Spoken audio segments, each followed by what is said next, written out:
মধ্যযুগে বাংলার বারোমিয়াদের কাহিনী বলতে গিয়ে নানা গল্প স্মৃতির পটে ভেসে উঠছে।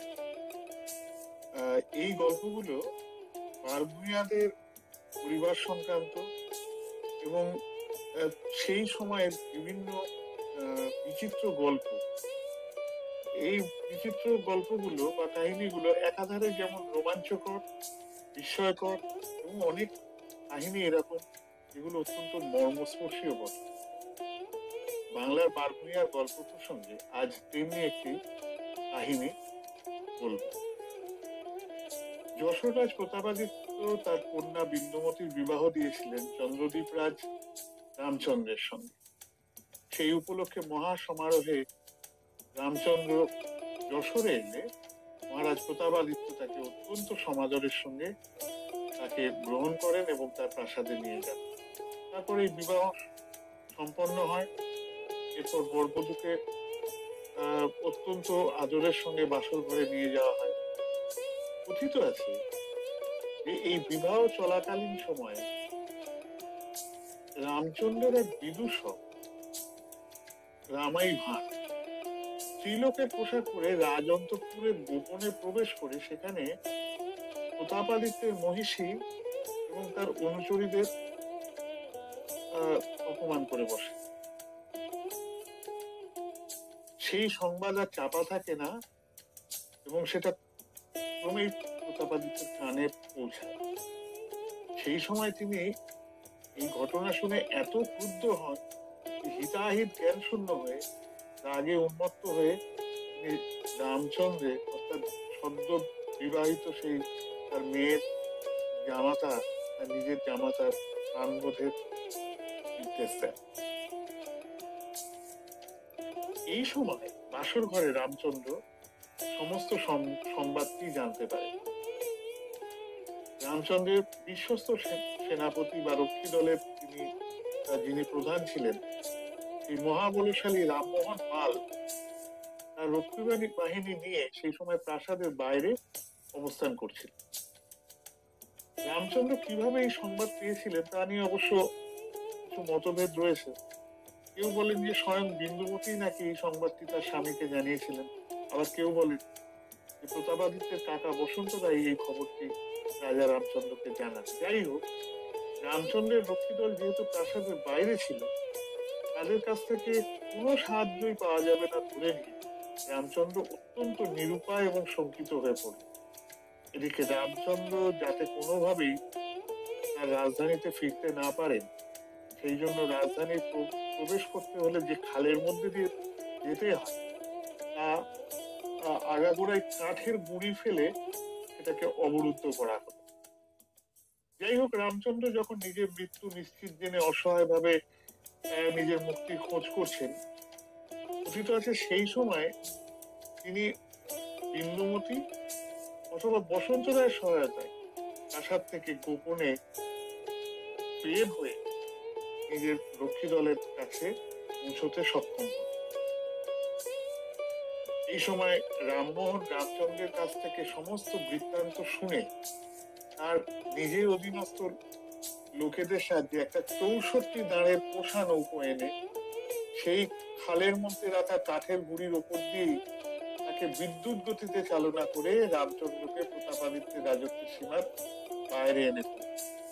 এরপর রাজা রামচন্দ্র সেই প্রশাসিত কামানের গর্জনের দ্বারা তার বিপক্ষকে নির্বিঘ্নে প্রস্থানের সংবাদটি জানান। সেই সময় কেউই তাকে আর ধরতে পারল। এইভাবে সেদিন রাজা রামচন্দ্র নিরাপদে চন্দ্রদ্বীপে ফিরলেন, কিন্তু বিন্দুমতি তার পিতৃগৃহেই রয়ে গেল। রামচন্দ্র আর কিন্তু কোনোভাবেই বিন্দুমতিকে চন্দ্রদ্বীপে আনতে চাইলেন। এর কয়েক বছর পরের ঘটনা। রানী বিন্দুমতি কাশী যাত্রার ছল করে বহু সংখ্যক ব্রাহ্মণ, কায়স্থ এবং লক্ষ্মী দল নিয়ে নৌকো করে একদিন তার শ্বশুর বাড়ি চন্দ্রদ্বীপে এসে হাজির হল। কিন্তু তার এই আগমন বার্তাকে তিনি গোপন রেখে রাজবাড়ির কিছু দূরে নৌকাতেই থাকতে লাগলেন। সম্ভবত বিন্দুমতি অনুমান করেছিলেন যে রাজা রামচন্দ্র হয়তো নিজেই তার আগমন বৃত্তান্ত জেনে তাকে উপযুক্ত অভ্যর্থনা করে নিজের ভবনে নিয়ে যাবেন। বিন্দুমতী যে স্থানে প্রথমে অবস্থান করছিলেন তারই তীরে সে সময় সপ্তাহে দুবার হাট বসতে শুরু করে। এখন আর সেই হাট নেই, কিন্তু আজও সেই স্থানটি ওই বিন্দুমতীর স্মরণে, রানী বিন্দুমতীর স্মরণে বউ ঠাকুরানীর হাট নামে বিখ্যাত হয়েছে। এর উপরই রবীন্দ্রনাথ তার উপন্যাস বউ ঠাকুরানীর হাট লিখেছিলেন। তো পরবর্তীকালে সেই স্থান ত্যাগ করে বিন্দুমতী বিল্লবাতি গ্রামের উত্তরে সারসী গ্রামে তার নৌকো ফিরিয়ে সেখানে কিছুদিন অবস্থান করেন। এখানেই তিনি থাকাকালীন একটি খুব বড় দিঘি খনন করেছেন। তিনি এই সময় সবসময় নৌকোতেই থাকতেন, কখনো বা তীরে তাঁবু ফেলে সেখানে বাস করতেন। তার এই সমস্ত কীর্তিকলাপ এই সময় রাজা রামচন্দ্রের নজরে আসে, কিন্তু রাজা তার পরিচয় সম্যক জানতে না পারায় সে বিষয়ে তিনি আর সে বিষয়ে কোনো কিছু ব্যাপারে আর মনোযোগী হলেন।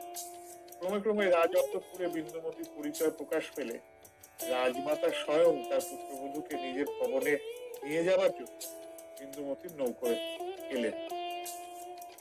সেখানে রাজবধূ বিন্দুমতী এক থালা মোহর দিয়ে শাশুড়িকে প্রণাম করলেন।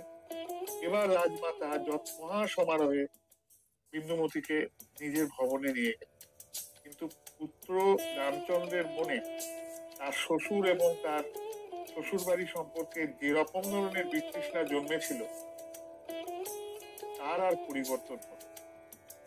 রাজমাতা রাজবধূকে তার নিজের ভবনেতেই রাখলেন। সেই সময় এই রাজা রামচন্দ্র নিজের ভবনেই নিজেকে রেখেছিলেন, বিন্দুমতীর সঙ্গে তিনি দেখা করছিলেন না। এইভাবে 3 দিন কাটলো, যখন দেখা গেল যে রাজা 3 দিনই নিজের কক্ষের দ্বার বন্ধ করে রইল। বিন্দুমতী তার স্বামীর সঙ্গে দেখা করার জন্য ব্যাকুল হয়ে বারংবার মিনতি করলেও আর ভাগ্যে কিন্তু আর প্রতিদর্শন হলো না। শেষ পর্যন্ত এইভাবে একেবারে বিফল মনোরথ হয়ে তিনি সেখান থেকে কাশিতে চলে গেলেন। শোনা যায় তিনি যে সকল লোকজন নিয়ে সেখানে গিয়েছিলেন তাদের সবাইকেই কিছু কিছু সম্পদ, বৃত্ত ইত্যাদি দিয়ে চন্দ্রদ্বীপেই রেখে গেলেন। রাজা রামচন্দ্র অবশ্য তাতে কোনো বাধা দিলেন। এরপর বিন্দুমতীর আর কোনো খবর কিন্তু ইতিহাস রাখেনি। মধ্যযুগের বাংলার এই কাহিনী অত্যন্ত বিয়োগান্তক। আমরা দেখেছি যে একদিন কেদার রায়ের গল্পে যে চাঁদ রায়ের কন্যা স্বর্ণময়ী বিশাখাকে ভালোবেসে সোনা বিবি হয়েছিল এবং তিনি স্বামী সুখলাভও করেছিলেন, কিন্তু প্রতাপাদিত্যের কন্যা বিন্দুমতীর ভাগ্যে তার স্বামী সুখ ছিল না। আজ প্রতাপাদিত্য, রামচন্দ্র, বিন্দুমতী কেউই নেই, কিন্তু তাদের এই কাহিনী আজও যশোর খুলনার আকাশে বাতাসে ঘুমড়ে ঘুমড়ে কেঁদে বেড়ায়। এরকম অসংখ্য অজ্ঞাত, অকথিত, অত্যাশ্চর্য কাহিনী